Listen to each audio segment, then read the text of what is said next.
Clear? वो try करके देखना। एक तो वो, दूसरा हमारी 3 लर्निंग स्टाइल होती हैं।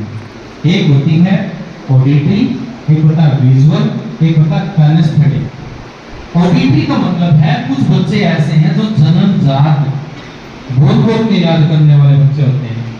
एक विजुअल बच्चे होते हैं जिनको शोर शराबा पसंद नहीं है, और कुछ काइनेस्थेटिक बच्चे होते हैं जो किताब हाथ में होगी लेकिन उसका पाँव ऐसे, या वो दूसरे बच्चे के जो हाथ लगाता मिलेगा, जैसे उसके पीछे सिर में उंगली मार दी, ठीक है, उसके पीठ पे उंगली मार दी, तो ऐसे और बेंच को खटखटाते रहेंगे। ऐसे होते हैं बच्चे क्लास में, टीचर्स देखते हैं ऐसा होते हैं। वो काइनेस्थेटिक बच्चे होते हैं, वो प्लेयर्स होते हैं, खिलाड़ी भी होते हैं। तो ऐसे कभी क्लास में बच्चे मिले तो दे आर मेडलिस्ट, वो मेडल भी ला सकते, तो उनका काइनेस्थेटिक ब्रेन है, ठीक है। उनकी लर्निंग स्टाइल हमारी 3 तरह की लर्निंग स्टाइल होती है, ठीक है। जब तुम लोग क्लास टीचर्स को मैं रिस्पांसिबिलिटी देता हूँ कि जब आप क्लास में टीचर बच्चों के पास होते हैं तो आप क्लासरूम के गेट पे खड़े हो जाओ, इतनी आवाज लाओ कि क्लास से बाहर जाए, हल्की फुल्की आवाज में बच्चों को पढ़ने दीजिए। क्योंकि जो बच्चे ऑडिटरी है ना और काइनेस्थेटिक बच्चे हैं, जब आप क्लास में बच्चों को बोलते हो कि चुप होके खड़ा जाओ, सांस के अलावा अगर किसी की आवाज आई तो पीटेगा बहुत। तो उस डर से बच्चा, 2 प्रकार के जो बच्चे हैं ऑडिटरी और काइनेस्थेटिक, वो तो गए, और जो विजुअल था उसको फायदा हो गया। बट विजुअल बच्चा ऑडिटरी में भी पढ़ सकता है और काइनेस्थेटिक में पढ़ सकता है, लेकिन वो विजुअलाइजेशन नहीं पढ़ सकते। मतलब कि विजुअल मतलब चुपचाप देख कर पढ़ना।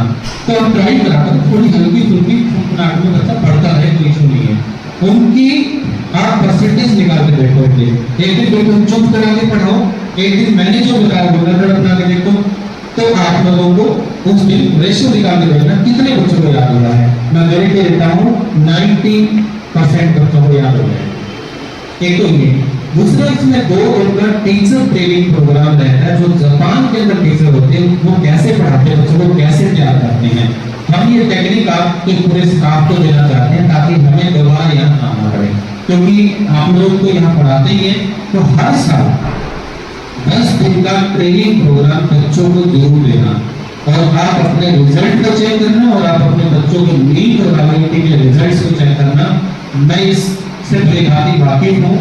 2.5 साल के एक्सपीरियंस के बाद में हमने ऐसे बच्चे तैयार किए हैं जो अपने आप में आर्ट के सब्जेक्ट में बेटर फील करते थे, तो आज वो मेडिकल और मेडिकल पे भी जाके बड़ा धड़ल्ले से पढ़ाई कर रहे हैं।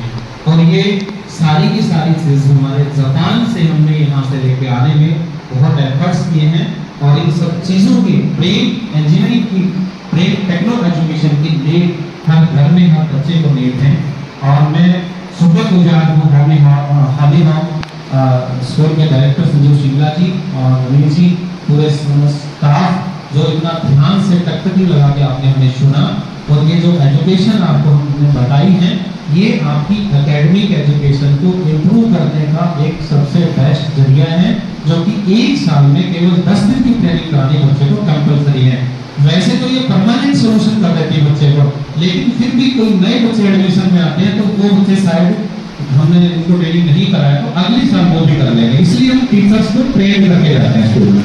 और ये एजुकेशन अगर बात करें तो एक इंडिविजुअल अगर ट्रेनर हमसे तैयार होता तो 1.5 लाख रुपए फीस लेते हैं। जैसे सर ने हमें आपको डेमो करके दिखाया, ये तो जस्ट एक पहला फेज हमने अवेलेबल दिया है। ये बहुत बड़ी एजुकेशन है जिसमें 6 किताबों की स्टडी होती है, जिसमें हम बच्चों को 1 साल का कोर्स भी कराते हैं। तो मैं ज़्यादा ना कहते हुए अब मैं आमंत्रित करता हूँ नवीन जी को कि एक बार बच्चों से फीडबैक लेकर हमें यहाँ से फ्री करें। थैंक यू, धन्यवाद, जय हिंद।